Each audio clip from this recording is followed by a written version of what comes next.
and it's going to go to a target ganglion in the head. You remember, these are between the cranial nerve and the target. In the rest of the body, these are either sitting right on the surface of the target or they are buried within the target.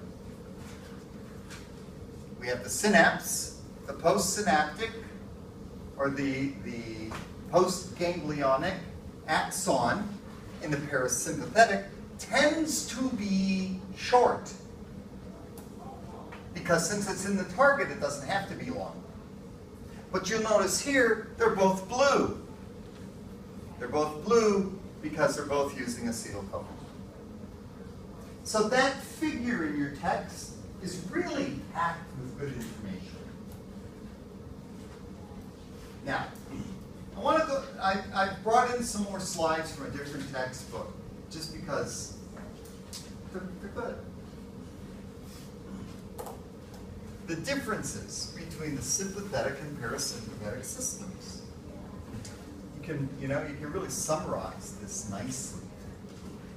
Yeah, the origins: cranial sacral, thoracolumbar. Okay, that's pretty straightforward. You can just look at the drawing and figure that out. Location of ganglia. All right, location are within the visceral organ or close to the organ.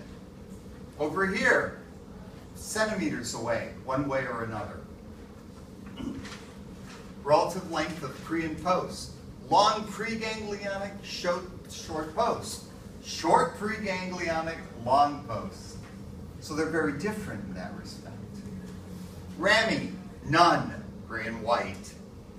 Degree of branching, minimal, extensive. Function, maintenance, rest and digest, fight or flight. Neurotransmitter, all acetylcholine, and norepinephrine. So it's a nice little table in that it really summarizes everything in one snapshot. So, you ever wonder why you can use similar drugs? Well, no, let's try this. You use one drug that's for some neurological issue, and you have a main effect and you have a multitude of side effects. And that's kind of weird when you really think about it. Or I use a drug for this problem, and in a different dose I use it for another problem. Just by changing the dose, they act on different problems. What you have to know and remember is that many of these receptors are highly variable. So here we have cholinergic receptors for acetylcholine, nicotinic and muscarinic. Nicotinic is really kind of highly variable. They're all over. There are really more of them. Muscarinic, all the parasympathetic targets. These are different subtypes. And the question is, what exactly is a receptor? Okay? A receptor is going to be a protein molecule that some neurotransmitter fits into. And when it fits in there, it's going to cause something to happen. It's either going to lead to a second messenger situation, it's going to lead to a change in polarization, movement of ions. And sometimes, like acetylcholine, it works here, but it also works there. The same acetylcholine. The difference is, this one is only affected by the fibers that interact with it, as is this. But now I give you acetylcholine. Whoa. Which one is it going to interact with? Probably going to interact with both. Maybe variably, depending on access, depending on a lot of things. But But if I give you acetylcholine, you know, that'd be really mean, by the way. What's it really going to do to you? It's going to interact with all of your skeletal muscle. Oh, that's not cool. You might get real twitchy. Norepinephrine. Beta receptors and alpha receptors. Beta receptors, heart predominantly. Beta blockers. Who takes beta blockers? What? Older people. Just in case you're hedging the bet, right? It's for high blood pressure, correct? It can be used for high blood pressure. Yeah. So people with blood pressure issues, which tend to be older, but it's not completely the case. Yeah. All right. So we have high blood pressure issues. If the high blood pressure issues involve the heart in one way or another, which they frequently do. Anybody else use it? Any chance for drug abuse?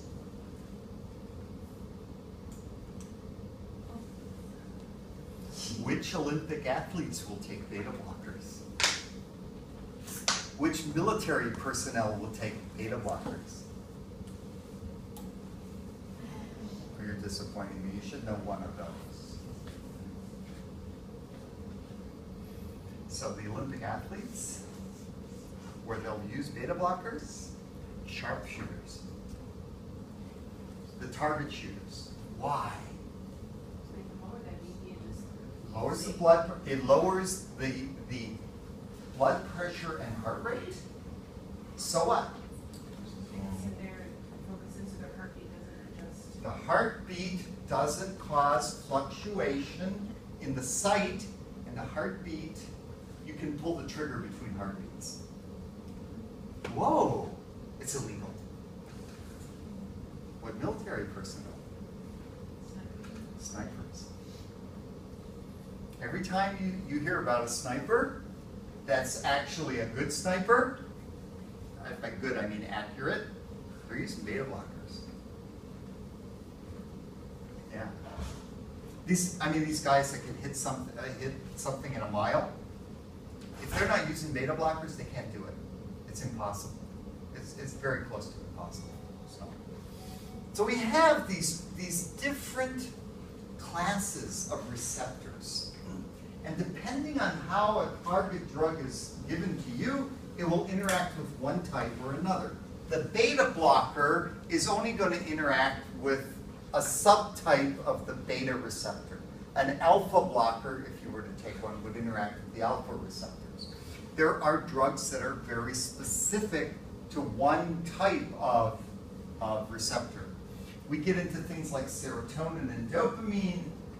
There are like 5 and 7 receptors involved with those. So there are a lot of receptors. So when you see somebody that's taking, a drug for depression that's supposed to affect their dopamine levels, immediately what you have to say is, oh, which receptors are we shooting for?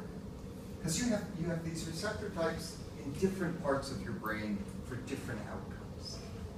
Crazy. All right. Oh, goodness. So let's look at the differences between the parasympathetic and the sympathetic innervation of targets. So you remember both parasympathetic and sympathetic have fibers that go to the eyes, right? And they go to 2 spots in the eye. One is the iris, the other is the ciliary muscle. So your eye.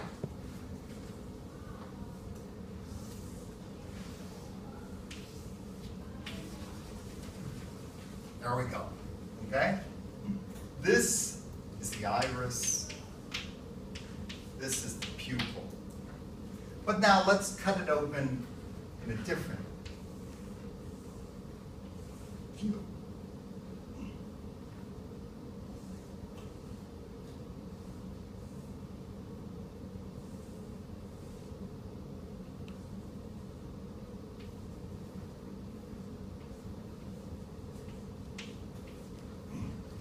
here's the cornea, here's the iris, here's the pupil. And then sitting inside we have the lens. These are the ciliary muscles and the little ciliary ganglia here. All right, let's start with the iris. Iris, can you tell me about irises? Anything? They're colorful. They're colorful. What color? Lots of colors. Lots of colors? Okay, like give me examples. Green, brown. Green, right? You went to green first, right? I used green? They changed. They changed. Green, gray. Green, gray. Green, brown, blue. Those are the most common. Right? Cool. Genetic predisposition. Any other colors? Hazel. Hazel is some mixture of greens and blues and browns. Red if you're a Ooh, albino. that's not a color. That's an absence of color. Okay? Yeah. If someone who has albinism, they have the trait. The iris has no color, and what you see is a reflection of blood vessels in the eye. Yeah. Golden eye. Have you ever seen people that have that golden brown eye? Those are really kind of wild. And at the other extreme, with blues come in everything from sky blue to a deep, deep kind of grayish blue. Violet eyes. Whew. I'm so happy I've never run into violet eyes. I don't know what I'd do. But yeah, we have all these different eye colors. Why do we have eye colors? Let's go back to the person suffering from albinism. Any of you ever interacted with anyone? Pigmentation issue.